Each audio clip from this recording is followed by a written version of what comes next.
You've been doing this longer than I have, but we've all sat either in person, via Zoom, rewatched press conference after press conference from athletes that are involved in the center of a sports story, and rarely do we actually get their truth. This felt like Aaron Rodgers' truth, and he was opening up to all of us. What were you most surprised with when watching this? Just how candid he was. He was calm and thoughtful and very direct with his words. And I thought he absolutely killed it.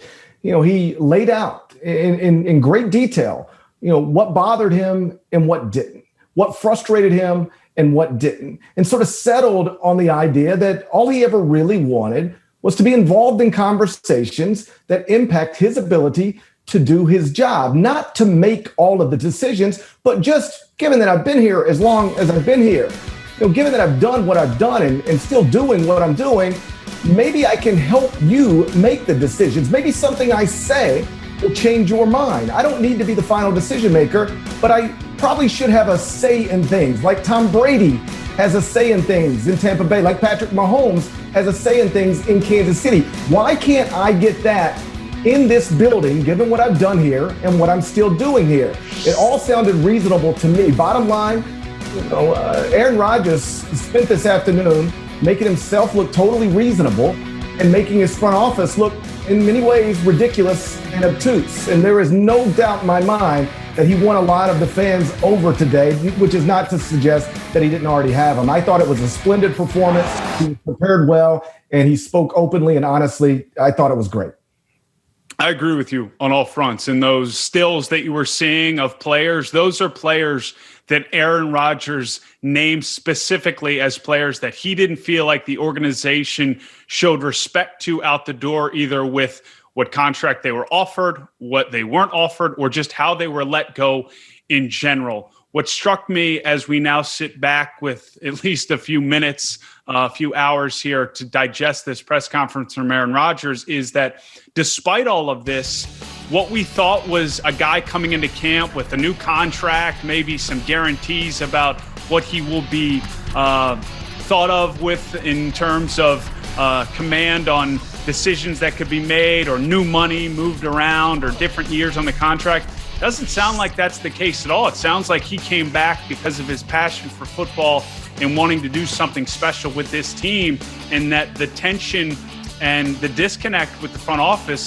still very much exists. And to that point, through this whole offseason, the Packers never wavered, holding steady with the way they were going to approach that. And you heard some of that from Aaron Rodgers. Gary, this very much does feel like that last dance that Aaron Rodgers and Davante Adams played with via social media a few days ago, because there was no guarantee in what Rodgers said today about his command on his future and his ability to dictate things and where he might go or how much longer he might stay in Green Bay. That still very much seems to be up in the air. So it seems to be singular focus on this 2021 season. But the Packers got what they wanted, it would appear, on pretty much every front. The Packers have Aaron Rodgers, back in the building, back at the facility, and preparing to start week one for Green Bay. So that's a win. But, in a larger sense, the idea that they had to make concessions or go through this offseason must be really frustrating for the fan base, because it was totally self-inflicted and avoidable. Again, Aaron Rodgers, nothing he said this afternoon sounded unreasonable to me. Just wants to be treated like a franchise quarterback. And when you got a guy who is still operating at an MVP level, still taking you to NFC championship games, who is still undeniably one of the best quarterbacks in the world, you should treat him accordingly. The fact that they didn't is what caused all of this. The fact that they had to resolve it, again, it's a problem they created. They should have never, ever found themselves in this position with their franchise quarterback. Yeah, if everything that occurred based off of the way Aaron Rodgers described it is how things happened, this was soaked in pragmatism. It seemed pretty basic in how this could have been handled to avoid where they found themselves. But at the end of the day, they find themselves at the starting training camp with their MVP under center, and also a Pro Bowl caliber wide receiver on the outside, ready to make some plays. And he was very clear. He's not going to sign a deal that doesn't make him the highest paid wide receiver in the league. He's scheduled to make around $15 million this year, which puts him kind of middle of the road. Would you make Davante Adams the highest paid wide receiver if you were a Packers front office member? You know what I would do if I were a Packers front office member? I would ask Aaron Rodgers what he would do if he were running the Green Bay Packers. I would start there. And then, yes, probably. He was undeniably, Davante Adams, the best receiver in the NFL last season. He averaged 2.96 yards per route run, which ranked first in the NFL. So if you're Green Bay, right now you've got a situation that franchises dream about. You've got the reigning MVP at quarterback, and his number one target is the best receiver in football. Pay them accordingly, keep them together as long as you can, and as long as they're operating at a highest level. So as long as Aaron Rodgers agrees with that assessment, and I'm being sincere here, I would talk to Aaron Rodgers about it, but as long as he agrees with that assessment, yes, I would pay Davante Adams. It would do two things. It'd make your best receiver happy, and it'd make your quarterback happy as well. The energy around the top two players on this team is so unique heading into a season where I honestly think they have a good shot at winning a Super Bowl. What do you think about where the Steelers come into this season based off of that addition of a talented young running back, but not much beyond that? Listen, I love Najee Harris. I think he's going to be terrific in the NFL, but the Steelers have a quarterback problem.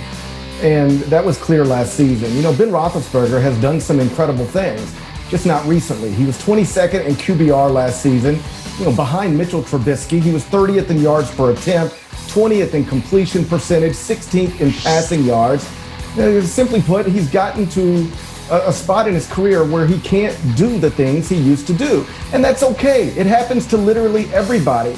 I remember many years ago, I was watching an interview with Bob Dylan, and somebody was reading back some lyrics he wrote very early in his career. And they asked him, could you write like that again? And he said, no, I wrote like that once upon a time, but I can't do it anymore.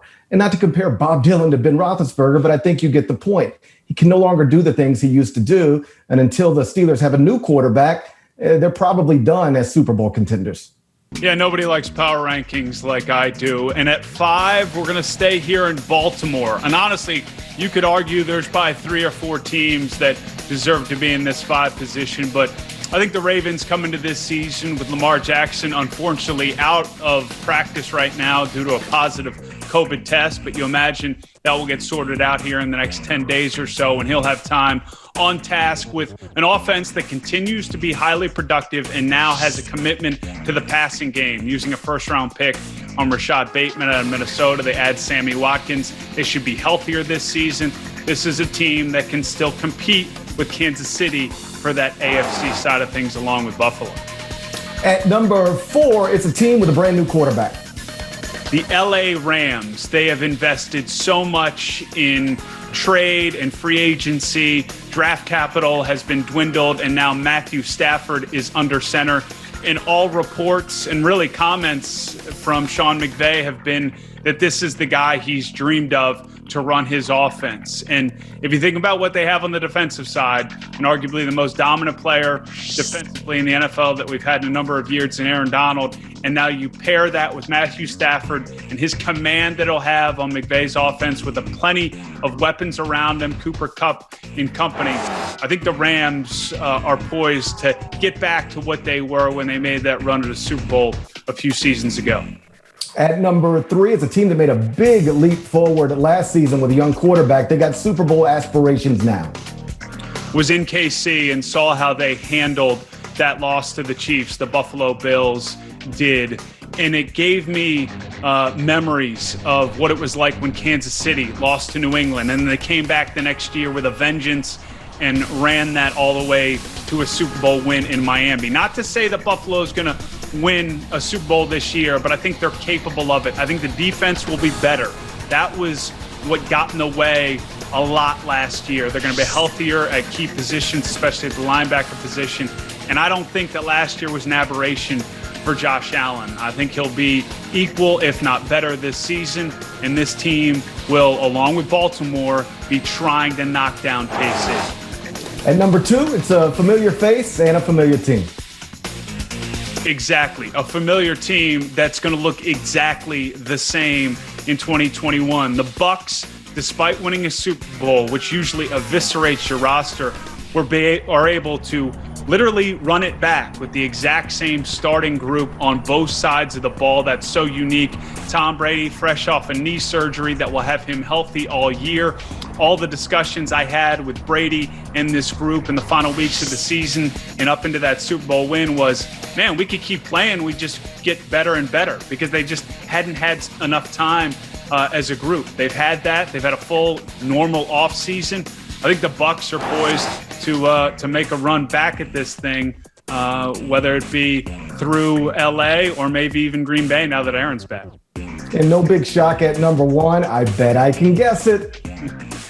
Well, I guess there could be some shock here, though, Gary, based off of the fact that they look so bad against Tampa, who I've got sitting at 2 in that Super Bowl down in Tampa. But Kansas City revamped the offensive line, and that was the reason they lost the Super Bowl. They had injuries there, but the group had started to underperform.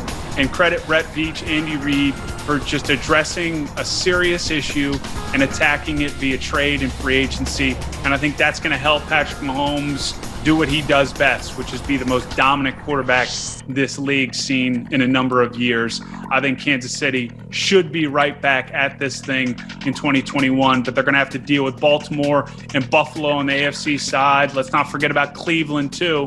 And then maybe it's Tampa, maybe it's LA. And I'm feeling this Green Bay vibe. I gave that list out before I heard Aaron Rodgers and Davante Adams at the podium. They've convinced me. I think they should probably be in this mix somewhere. Thank you for watching. Please like and subscribe, and don't forget to hit the bell for more videos.